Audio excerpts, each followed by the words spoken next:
Welcome to संकल्प for teaching career.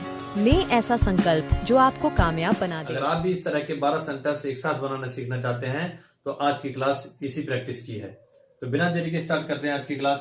Previous class में हमने ये देखा कि एक सेंटेंस से 12 सेंटेंस कैसे बनाते हैं, जहां हमने सीखा कि पहले एक ही लाइन से हिंदी में 4 कैसे बनाते हैं, नहीं लगा के नेगेटिव बनाते हैं, शुरू में क्या लगा के सिंपल इंट्रोगेटिव बनाते हैं और बीच में कोई पर्सन वाला शब्द लगा के डिफिकल्ट इंट्रोगेटिव बनाते हैं। ये हो गए हिंदी के 4 प्रेजेंट में। फिर इंग्लिश के 4 कैसे बनाते हैं, subject plus helping verb plus main verb plus object plus time. इस रूल को फॉलो करके बनाते हैं। इस रूल को कैसे फॉलो किया जाता है अगर ये आप नहीं जानते तो पार्ट 1 को देख सकते हैं आप, जिसका लिंक आपको डिस्क्रिप्शन में मिल जाएगा, वहां आप सीखेंगे। इसको हम डायरेक्ट फॉलो करते हैं। सब्जेक्ट मतलब कि हम, जिसको इंग्लिश में कहते हैं वी। हेल्पिंग वर्ब रहे हैं तो वी के साथ लगेगा आर। मेन वर्ब खेलना, जिसके लिए आईएनजी फॉर्म में लगेगा प्लेइंग। हम खेल रहे हैं, वी आर प्लेइंग। नेगेटिव बनाना हो तो तरीका याद करो, लास्ट क्लास में सीखा था, हेल्पिंग वर्ब के साथ नोट लगा दो, बाकी सब same. We are not playing, ये हो गया हमारा नेगेटिव। फिर जब सिंपल इंट्रोगेटिव बनाना हो तो आर हेल्पिंग वर्ब आगे और वी सब्जेक्ट पीछे, फिर प्लेइंग, आर वी प्लेइंग, ये हो गया सिंपल इंट्रोगेटिव। फिर डिफिकल्ट इंट्रोगेटिव में ये जो क्यों है इसके इंग्लिश सबसे आगे, फिर सिंपल इंट्रोगेटिव सेम इसके पीछे लग जाएगा, वाई आर वी प्लेइंग। ठीक है, तो इस तरह से ये जो चीज हमने यहाँ लगा करके फॉलो की है, यही आपको मन ही मन में जल्दी प्रैक्टिस करनी है। जैसे हमने पहला सेंटेंस इस रूल से बनाया, दूसरे के लिए क्या किया, हेल्पिंग वर्ब के साथ नोट लगा दिया, तीसरे के लिए क्या किया, हेल्पिंग वर्ब को आगे कर दिया, सब्जेक्ट को दूसरे नंबर पर। फिर चौथी सेंटेंस को कैसे बनाया, सबसे आगे इंट्रोगेटिव वर्ड की इंग्लिश लिखी, उसके बाद सिंपल सेंटेंस सेम पीछे आ गया। सेम यही तरीका आपको यहाँ फॉलो करना है।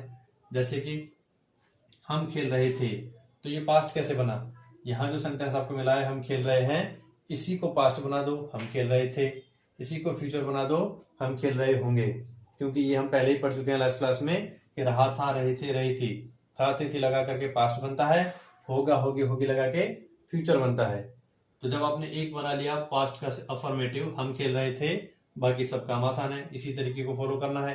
हम खेल रहे थे, नेगेटिव हम नहीं खेल रहे थे, सिंपल इंट्रोगेटिव क्या हम खेल रहे थे, और डिफिकल्ट इंट्रोगेटिव हम क्यों खेल रहे थे। इंग्लिश भी सेम इसी तरीके से, सब्जेक्ट है वी, वॉज और वर में से वी के साथ लगता है वर, और खेलना प्लेइंग। हम खेल रहे थे, वी वर प्लेइंग। हम नहीं खेल रहे थे, वी वर नॉट प्लेइंग। क्या हम खेल रहे थे, वर वी प्लेइंग।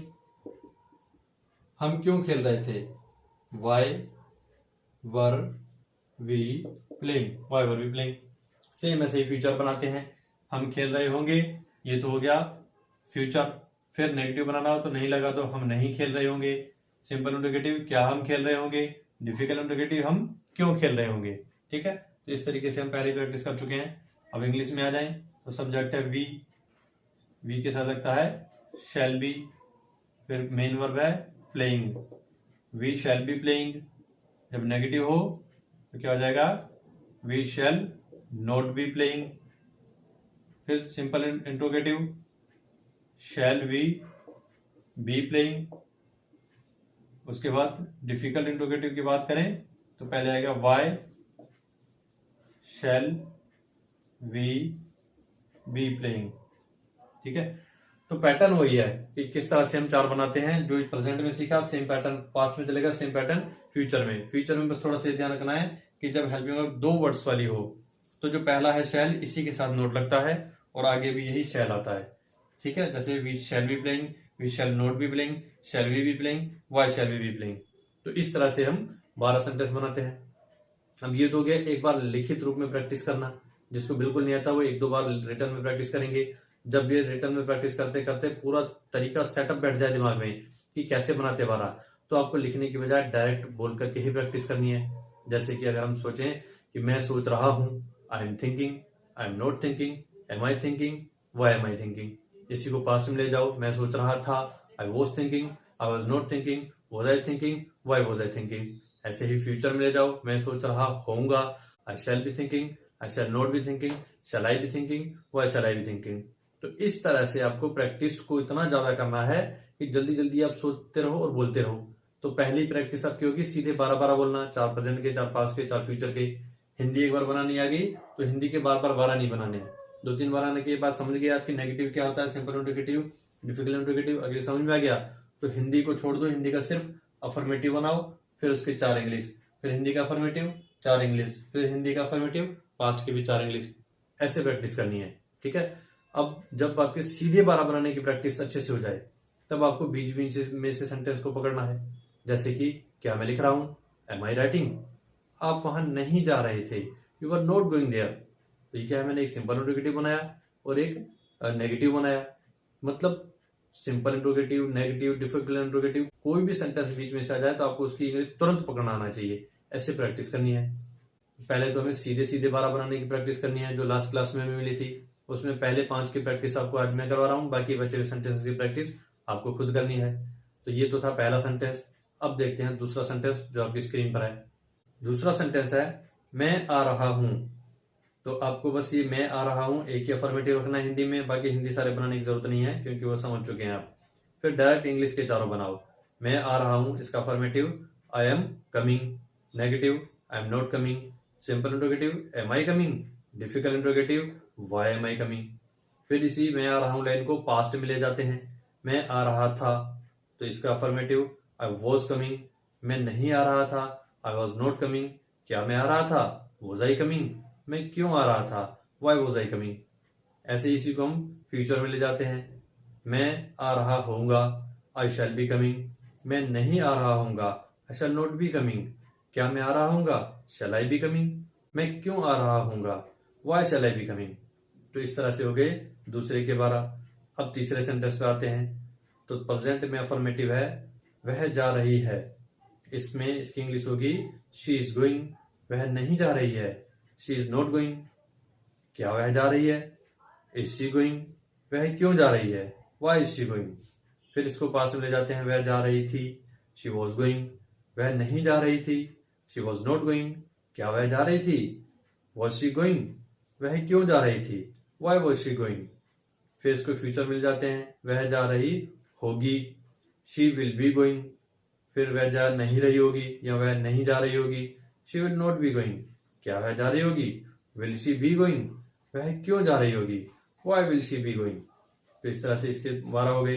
अब फोर्थ सेंटेंस है आप लिख रहे हो, यू आर राइटिंग, आप नहीं लिख रहे हो, यू आर नॉट राइटिंग, क्या आप लिख रहे हो, आर यू राइटिंग, आप क्यों लिख रहे हो, वाई आर यू राइटिंग। फिर इसको पास्ट में ले जाते हैं। आप लिख रहे थे, यू वर राइटिंग, आप नहीं लिख रहे थे, यू वर नॉट राइटिंग, क्या आप लिख रहे थे, वर यू राइटिंग, आप क्यों लिख रहे थे, वाई वर यू राइटिंग। फिर ऐसे इसको फ्यूचर में ले जाते हैं। आप लिख रहे होंगे, यू विल बी राइटिंग, आप नहीं लिख रहे होंगे, you will not be writing, क्या आप लिख रहे होंगे, विल यू बी राइटिंग, आप क्यों लिख रहे होंगे, why will you be writing. फिर नेक्स्ट सेंटेंस 5वां प्रेजेंट में है राहुल गा रहा है, राहुल इज सिंगिंग, राहुल नहीं गा रहा है, राहुल इज नॉट सिंगिंग, क्या राहुल गा रहा है, इज राहुल सिंगिंग, राहुल क्यों गा रहा है, वाई इज राहुल सिंगिंग। ऐसे ही पास्ट में चलते हैं। राहुल गा रहा था, राहुल वो सिंगिंग, राहुल नहीं गा रहा था, राहुल वॉज नॉट सिंगिंग, क्या राहुल गा रहा था, वॉज राहुल सिंगिंग, राहुल क्यों गा रहा था, वाई वॉज राहुल सिंगिंग। फिर इसी बात को फ्यूचर में बोलेंगे तो राहुल गा रहा होगा, Rahul will be singing, Rahul नहीं गा रहा होगा, Rahul will not be singing, क्या राहुल गा रहा होगा, will Rahul be singing, Rahul क्यों गा रहा होगा, why will Rahul be singing. तो इस तरह से आपको बनाने हैं हर एक सेंटेंस के 12। तो उम्मीद करता हूं ये 12 किस तरह से हम बना रहे हैं, इस पैटर्न को आपने समझने की कोशिश की होगी। अगर ये पैटर्न आप अच्छे से पकड़ लेते हैं तो आप इसकी प्रैक्टिस इतनी ज्यादा करें ताकि आप जल्दी जल्दी 12 सीधे बनाने भी सीख जाएं और बीच में से सेंटेंस बनाना भी सीख जाएं।